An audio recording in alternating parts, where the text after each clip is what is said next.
Hey all, it's Rachel over at Moonlight Library. If you're new here, welcome to my channel. Be sure to subscribe. If you're not new here, then welcome back. So we're here today to talk about a little book haul. I went to the bookstore, two of them, a used bookstore and the normal bookstore. Oh my God. Yesterday. And I was like, you know what? Let's do a little book haul with all the books I just bought. And it's cute and it's adorable. And most of them are horror, sci-fi, fantasy. Those are our genres here. That's kind of what I've been into. If you've read any of these, tell me your thoughts on them. Tell me like what you rated them. If you have read from these authors, like I just like to know. I'll let you know which ones I've read from before. And there are 10 books. 10 books. Yes. Let's get into it. So first we're going to do what I got from the used bookstore. So firstly, I got The Strange Case of the Alchemist's Daughter. I have been watching a lot of Meg with books and she loves this book and I was like, I need to get this. I need to read it. I've been binging her content. I really wanted to get this one. Mary Jekyll, alone and penniless, following her parents' death, quickly finds herself drawn into the secrets of her father's mysterious past. A clue leads her to believe that Edward Hyde, her father's former friend and a murderer, may be nearby, and there's still a reward for information resulting in his capture. A reward that would solve all her immediate financial woes. Oh my God. So it's like a Jekyll and Hyde, not retelling, but kind of imagining of what happens later. Or like kind of a retelling, because obviously here we're saying that Jekyll and Hyde are separate people. We know they're not separate people in the original book, which I have read the original book back in high school. I'm excited for this one because it's kind of sounds a little like darker, but also fantasy and just a reimagining of a classic, which sign me up. Sign me up. Okay, so next up we're talking about This Is How You Lose the Time War by Amal, El-Mohtar, and Max Gladstone. So this one, I thought one of these was an author that I'd read from before, and I have not. But this is like a sci-fi book that goes back and forth between these two people writing each other letters or something. I just found someone's receipt in here. How funny. So in the ashes of a dying world, Red finds a letter marked burn before reading. So begins an unlikely correspondence between two rival agents in a war that stretches through the vast reaches of time and space. Oh my God, that sounds amazing. I love this concept. I love letter writing. I love epistolary novels. Add in science fiction, time and space. It sounds beautiful, beautiful. Love it. Next up is one that I've heard mixed reviews on, but you know what? We're going to try out this YA horror, The Wilder Girls, or just Wilder Girls by Rory Powers. I had started reading it once, but I put it down for whatever. I was like on page 2. So started reading does not mean I actually started reading it. But one of my friends was like, oh, it's horrible. It's such a bad book. But then I hear so many people on booktube being like, it's such a good book, that I'm like, I want to try it. I want to try it. It started slow. First, the teachers died one by one. Then talks began to infect the students, turning their bodies strange and foreign. Oh yeah, it's body horror too.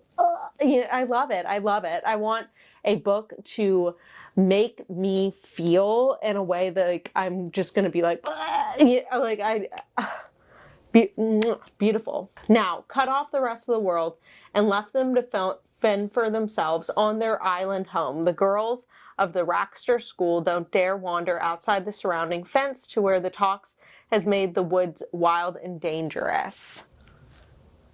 This sounds interesting. Sounds very Lord of the Flies. Like, how are these girls going to come together, but at the same time, like, create a society within themselves? And like, is there going to be a leader? There's obviously going to be like some struggles for power and stuff like that. Interesting. Love it. I keep doing that. whatever. Next up, I have 2 books by the same author, and I've never read from him before, and I've always wanted to, and these are kind of 2 that I hear about a lot. I know one of them's lowly rated and one's higher rated, but from a lot of booktubers, I see that they enjoy both of them. So Josh Malerman, and we have A House at the Bottom of the Lake and Bird Box, which, you know, they're the same length, and I thought House at the Bottom of the Lake was like the tiniest book in the world. I do not understand me. I guess the text is smaller in Bird Box. House at the Bottom of the Lake is the story begins young lovers anxious to connect, agree to a first date thinking outside the box. At 17 years old, James and Amelia can feel the rest of their lives beginning. They have got this summer and this summer alone to experience the extraordinary. So I believe they go like either scuba diving or like canoeing. I think they're like kayaking or canoeing, and there's a house at the bottom of the lake and something scary happens with it. So yeah, interested. Next up, Bird Box. This one is, there's this horrifying monster that if you see it, it will kill you. People are like blindfolding themselves and like not making a sound to like not see the monster that makes you die, basically. That's my basic understanding of it. It sounds like action horror, which sounds fun, intense, invigorating. Like, yeah, okay, I get it. I want it. Okay, so this one has a horrible back to the book, but it is Pines by Blake Crouch. Blake Crouch did Dark Matter and Upgrade and Recursion. I've only read Dark Matter, but I really enjoyed it. This is, I believe, a duology. The other one's called Wayward. They made a show called Wayward Pines off of this. Look how ugly the back of that book is. That font is way too large. Wayward Pines, Idaho is quintessential small town America, or so it seems. Secret Service agent Ethan Burke arrives in search of 2 missing federal agents, yet soon is facing much more than he bargained for. After a violent accident lands him in the hospital, Ethan comes to with no ID and no cell phone. The medical staff seems friendly enough, but something feels off. Yeah. So I think he's like starts investigating, but also maybe he's unable to leave or something like that. And it gets kind of weird. And I have a friend that just read this and she was like, Rachel, you have to pick this up. Like, you need to read this book. So you will be seeing me read that. This is The Need by Helen Phillips. I'm pretty sure it has a pretty low Goodreads score, but I've been wanting to read this for a while. I think it's about a home invasion. So Molly, home alone with her 2 young children, hears footsteps in the living room. She tries to convince herself it's the sleep deprivation. She's been hearing these things these days. Startling at loud noises, imagining the worst case scenario. It's what mothers do, she knows. But then the footsteps come again and she catches a glimpse of movement. So I think this is a slower paced kind of like horror thriller sort of situation.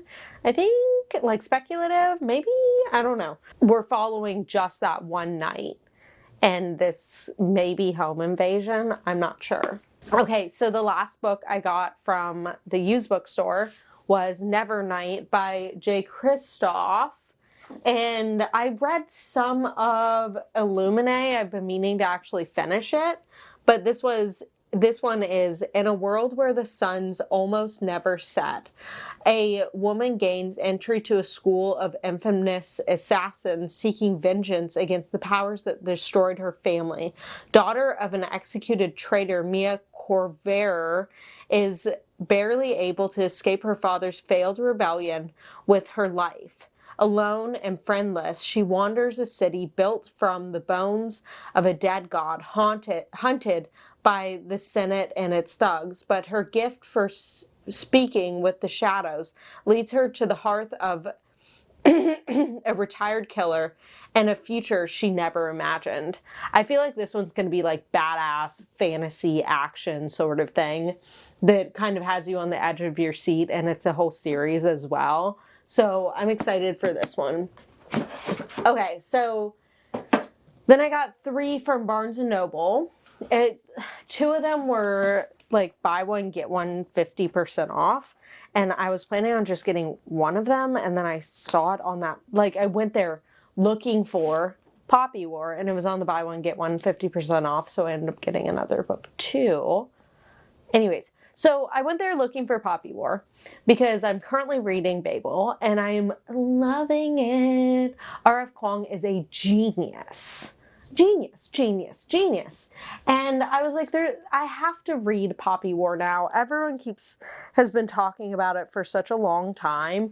And I never thought I would be interested in it because I wasn't really reading fantasy, but now I kind of am. And I'm having a lot of fun with fantasy. I decided I would pick this one up too. I would pick this one up, and then I got the other book that I'm going to tell you in a second.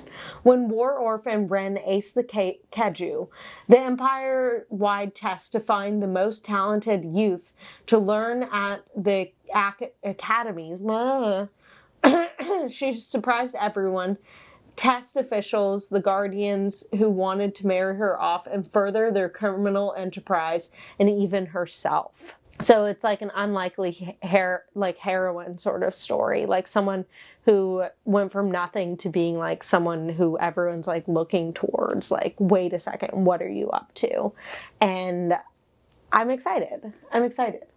So the one that I got that was 50% off with that one was Jade City, which another one I didn't really think that I would read. I'm like losing my voice over here. Jade City. So this is another one that I didn't think I would ever read because I wasn't really reading fantasy like this, but now I want to. I'm changing. My brain's changing. It's by Fonda Lee. And this one, for centuries, honorable green bone warriors have used magical jade to enhance their abilities and defend the island of Kekon from foreign invasion. Now the war is over and a new generation vies for control of Kekon's bustling capital city. 4 siblings of the powerful Call family must prepare for battle, and the fragile peace between the clans is about to break. It's a series as well. I think it's a series, not a duology, but I don't actually know that. Yeah, it says saga, so definitely not a duology. But I think there's maybe 2 or 3 of these out. I don't know. Okay, so the last book I got from Barnes & Noble is Vicious by V E Schwab. I have read another V E Schwab. I read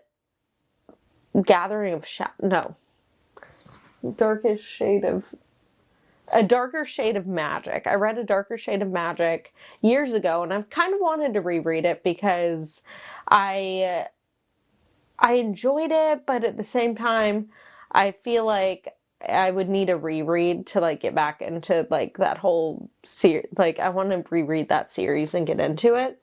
So this is Victor and Eli started out as college roommates, brilliant, arrogant, lonely boys who recognized the same sharpness and ambition in each other in their senior year, a shared research interest and adrenaline, near-death experiences, and seemingly supernatural events reveals an intriguing possibility that under the right conditions, someone could develop extraordinary abilities, but when their thesis moves from the academic to the experimental, things go horribly wrong. I think they used to be close and then they get pulled apart because of this and become enemies. It's like friends to enemies sort of situation.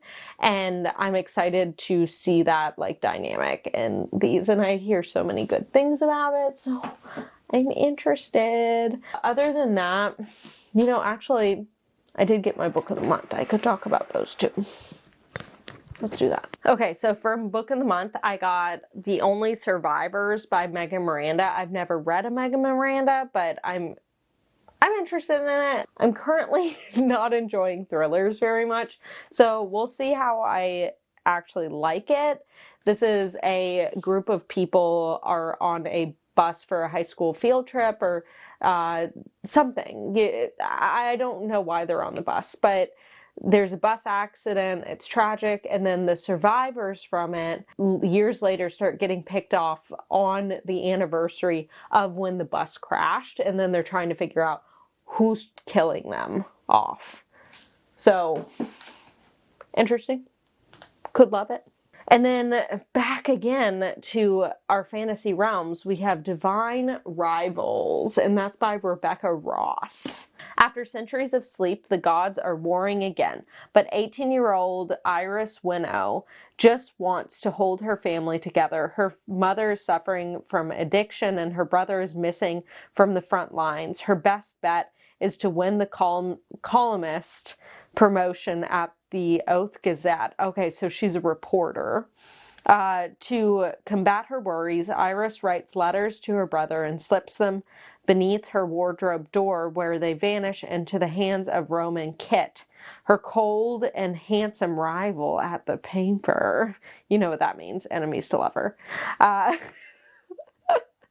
When he anonymously writes Iris back, the two of them forge a connection that will follow Iris all the way to the front lines of battle for her brother, the fight of mankind and love. I have been seeing amazing reviews on Goodreads for this, and that's why I picked it up, because I was like, I feel like this might be a really good one.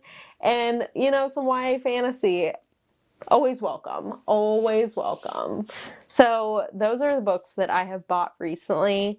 I hope you enjoyed this short, not many books, but I feel like it's an extended length video. What are you going to do with me, you know? Okay, well, thank you for being here. And be sure to let me know what you think about these books, if you've read from these authors, and just give me something you're interested in, you know? Yep. Thank you. What am I talking about? Follow me on Goodreads and on Instagram. Links in the bio down there. Be sure to do that. Thank you.